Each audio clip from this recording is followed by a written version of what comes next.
Hey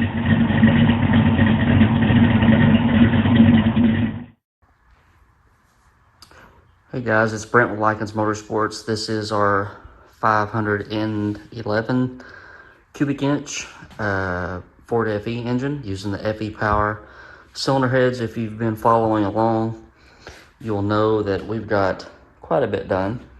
We have essentially a long block here. Smith Brothers is making the push rods, so we're waiting on those. Jay shipped the intake manifold adapter to my porter, and he'll take care of that, and then Jay will ship the intake manifold itself to my porter, and he will take care of that as well when that arrives. So we'll have everything matching up, which is very important. You don't want any bottlenecks on the top end. If you remember from last week, we tried to get the oil pan on, but didn't have much luck because the oil pump pickup just did not fit the way that it should fit. So I do have a new pickup from Kevco. I gave them all the dimensions, and I feel confident that everything will fit this time. So the goal is to get the oil pan on. I see from UPS that Shelby Engine Company should be sending me my remote filter bracket so that we can run our -10 AN lines to our filter adapter. That cuts out a lot of necessary room there if you're putting this engine into a tight chassis. If any of you guys do need any Shelby parts, I am a dealer for them. So if you're looking for a new block or any kind of FE or small block Ford parts that they make, hit me up. I can get those for you. Let's get this guy back upside down, and we'll check out the fitment on our pickup. All right, so everything looks good so far. The pickup box is nice and level. I've already taken measurements from here down. So if you're curious on how to do that, I just lay a straight edge across the box and then measure up from the gasketed pan rail. And I had them slot this hole so that the pickup would fit down on where the fillet is, the radius on that fastener right there. So that will swallow that up. And we have a 1/4 inch of pickup clearance, which is good. And what I've found is that a lot of things work when it comes to pickup clearance. So 3/16, 1/4, 5/16, I have ran a 1/2 inch. If you follow some of Melling's videos, sometimes they dictate using a 1/2 inch pickup clearance. So a lot works, and it just depends on the oil pan design, the capacity, and that sort of thing. But we have a 1/4 inch of clearance here. I'm gonna roll with that. I'm gonna find some fasteners that will fit the pickup. You can also see that they slot those holes, which is really nice. But this is really close to a weld, so I'll find a very small washer and probably a socket head cap screw to fit in there. Then we'll get this bolted down and torqued down, and then it'll be time to glue our gasket down and put our oil pan on. So on FEs, I'll show you all this here in a minute, but when you go to put your gasket on, you can see here that the rear main seal drain is blocked by the gasket, so I try to take an X-Acto knife and cut out around that so that nothing impedes that. Otherwise, FE oil pan stuff is pretty straightforward. Other thing that can mess you up is if these fasteners stick up so far that it interferes with the oil pan. So on factory blocks, that's a big problem, or can be a big problem.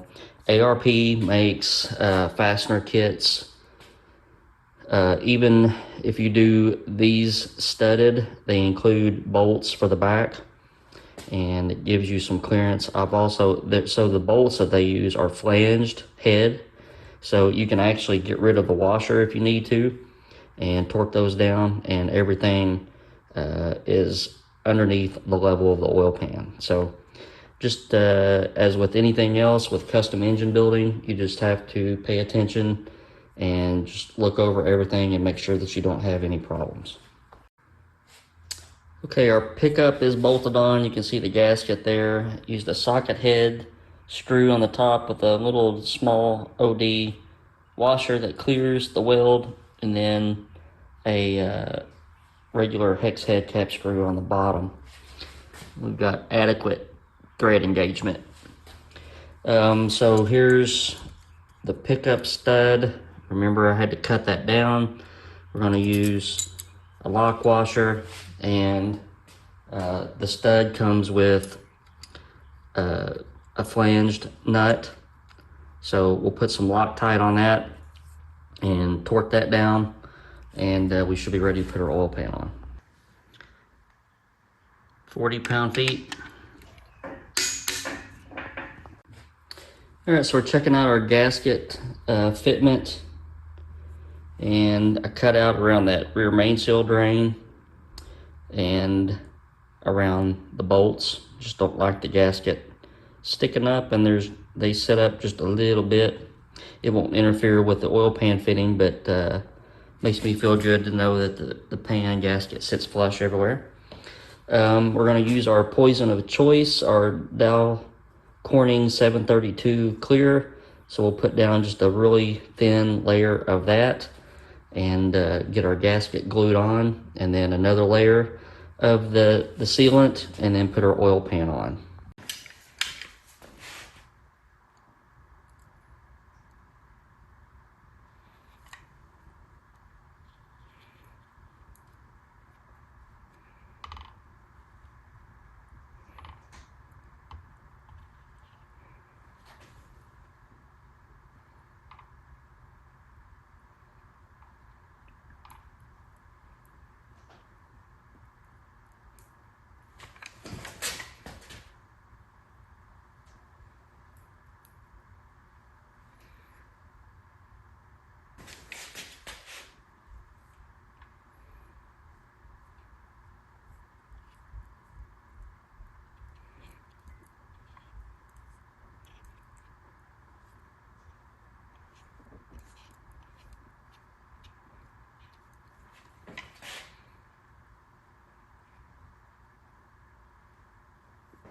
All right, there's our pan on. So probably go in a couple hours, go around these stainless bolts, make sure that they're tight. But as you can see, we don't have any silicone squished out or anything. It's just a very thin layer, and that's what you're aiming for. You just want something to make up the difference in the little imperfections of the block and the gasket and all that stuff.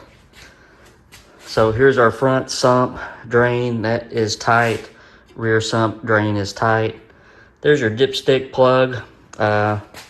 For a lot of engines, and especially on race stuff, I do not run a dipstick, so there's no reason to do it. And it's just an extra point for letting air seep in. So we're running a vacuum pump on this one. We don't want any leaks. So we'll plug that. And there we go. So we'll get this flipped right side up. We'll put our BAM lifters in and wait for UPS to show up with our oil filter adapter. All right, here's our BAM lifters. These are made well, they're not made specifically. They just have an offset in them, as you can see right here, for these cylinder heads.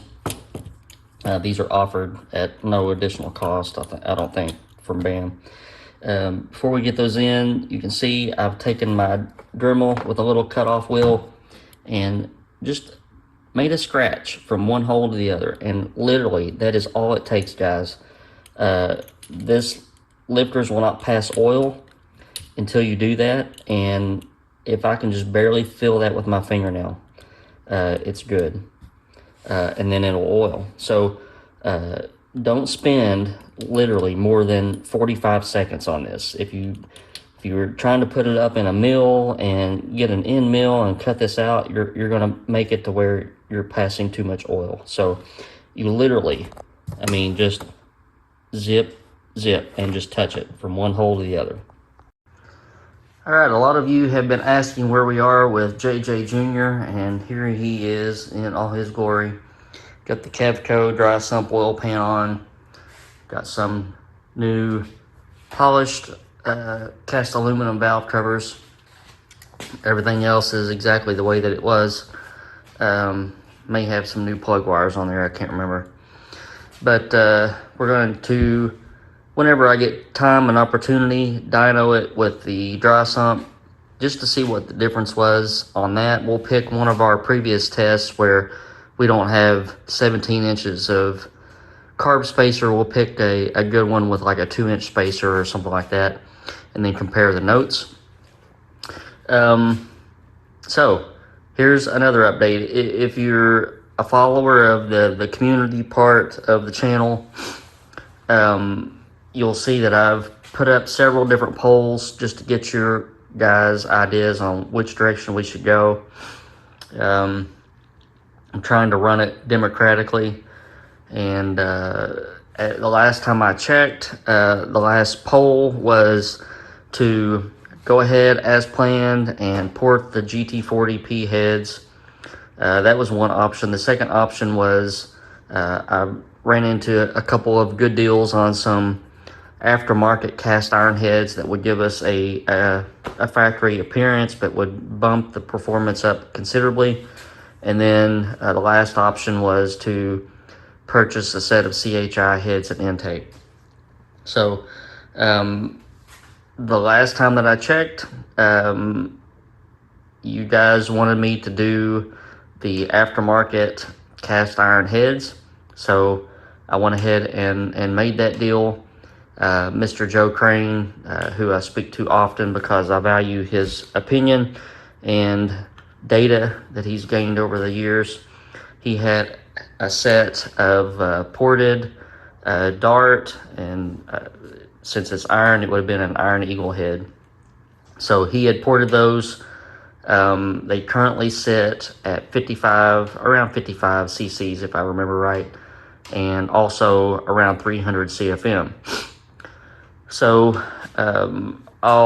I've made the deal for those. They will be en route here in a week or so, and then that will be the next option. So we'd be going from around a 170, 180 CFM head to a 300 CFM head, and we should pick up, it depends on when I get the heads off and see what we're doing with the pistons and the head gaskets. The head gaskets are just worn out on this thing, but we'll see what it comes out as far as compression ratio, and we may gain a couple of tenths of a compression point with those newer heads. So this will bump us up quite a bit, and at least give us a good foundation for some future upgrades.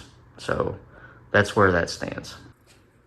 All right, so UPS just showed up. Here is our remote, I'll say it one of these days, remote oil filter mounting, I guess. And then you use this to adapt it to an FE water pump. So essentially we just bolt this guy on like that, and then bolt the filter adapter to it. So easy peasy. We'll get this done. Essentially it'll look like this, and just a couple bolts, and we'll get that on. Then we'll adapt our 1/2-inch pipe to a -10 AN fitting and start making up our lines. All right, so I'm looking at the logistics of this stuff right here, and I just called the customer and talked to Mr. Mike about how all this needs to fit in his car. So obviously we got a lot of junk going on right here. Vacuum pump, the belt would be down here. So we're getting close to the filter. So I made a phone call and just double check some things. So the bad news is I'm gonna have to backtrack a little bit, which that's not the end of the world. But the good news is that for the dyno purposes, the vacuum pump can go right here. And instead of running this remote filter adapter, we're gonna run a regular filter adapter where I can just pop the oil filter on right here. That will free up all this real estate and still allow me to mount my alternator. Mr. Mike already has a remote filter adapter for his setup, and it mounts on the inner fender well. So he's ready to go. So all of this is going to come back off, and I'm going to have to order a regular, I think I'm out of stock on a regular filter adapter. So we'll get that going, and we'll keep plugging along. So push rods are not here yet, and they should be here any day from Smith Brothers. The intake manifold adapter is just arrived at my porter's shop yesterday, and the intake manifold itself is lagging a little bit behind, but we are slowly sneaking up on finishing this thing. All right, so went ahead and got some parts in. We got our oil filter adapter in, and it's on, and got our priming tool and our oil filter gauge hooked up, and we are getting about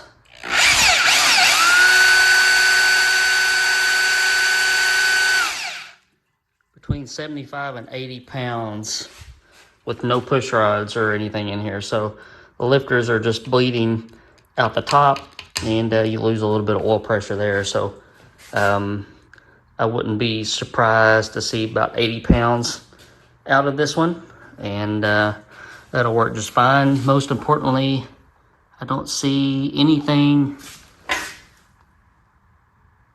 leaking, no porosity issues like we've seen out of BBM blocks before, which is good because I don't want to go through that ordeal again. All the pipe plugs are sealed up. Cam plug is sealed up. So we are in good shape. Got a box of parts in today for this engine. So got our distributor in, and I'm going to unbox that, and we'll talk about how we're going to set up the ignition timing. All right, so this roly-poly guy right here is an MSD 8594, and it's a billet steel distributor for a Ford FE. If you put a number 1, sorry, there's something glue on the side of that, it's catching my fingernail. If you add a 1 to that part number, so 85941, it denotes a steel distributor year, which we need for our billet steel cam. MSD distributors are really lazy on ignition timing out of the box, so we pretty much have to touch each one of them. I'm going to make sure that our distributor gear is in spec. So you take all the in play out, you measure from here to the bottom of the gear. You should have 3045 to 3050. We're going to put a black bushing in here, as well as 2 light silver springs. So that should give us 2 light blue springs.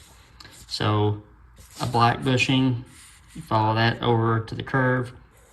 2 blue springs, light blue springs, should give us about a 2,500 RPM total advance RPM. So normally on our race motor, we would lock the timing out, but what we're going to do is put a quick curve in here. And so this is about 13 0.4 to 1 compression. Mr. Mike wants to be able to cruise this up and down the street on 101 pump gas. It must be nice to have 101 available at the pump. But what we, in lieu of that, so if he takes it to the track and he puts a big load on it, wide open throttle, then I would advise using higher octane gas than that. But cruising around the street, part throttle, you know, barely getting into the gas. This is a Ford Falcon, so it's going to be extremely light. It should work just fine on 101. I am not going to bring the total timing in quick because we don't want a big load right off idle on the engine. So these heads should lack about 32 degrees total. And you put a black bushing in the distributor that should set your initial at about 14, but on a solid roller we idle these up 1100 1200 RPM, so that'll bring the initial up, and the total timing should be in by 2500. So we don't want to put a big load on this engine right out of the gate, so we'll put a quick curve in it and fix it that way. So I'm going to get this rotor off, pull the bushing out, pull the springs off, put in 2 light blue springs. It'll be that dude right there and its little brother right there, and a black bushing. Put the distributor seal on, and then we'll drop the distributor down in the hole to keep that hole plugged. All right, the gear spec came right in at 3050. We got our rotor back on. We got our black distributor cap, blue springs, and a black bushing. So we are in good shape. I took another walk around the engine. Usually if you have a pipe plug or something that's not tight or something like that, it'll eventually seep after you prime the pump. And we are in good shape, getting plenty of oil out of our lifters to the lifters. So everything fits really, really well. Very pleased with the build thus far. So we have an alternator on order. We can go ahead and get our alternator bracket and alternator mounted. Got some March pulleys coming, and our vacuum pump should be here next week, so we can get all that plumbed up. But we are making progress. That's a nice looking engine, especially with that black Canton rear sump pan. So good looking piece. All right, guys, I hope you are having a good weekend thus far. We're coming up on 10,000 subscribers. I'm going to try to push to get that number. For some reason, the channel has kind of almost hit a plateau, I think, as far as how quickly the subscribers were coming in. Hopefully we can make it to 10,000. I don't know if we can grow much past that, but we'll see if we can get some good Ford engines on the dyno and get some good stories to tell and see what we can get going with that. Hope you guys are having a good weekend, and hope you'll continue to have a good weekend. Thanks for watching on this build. We are slowly inching forward, and we'll get it knocked out here sooner or later. Talk to you guys soon.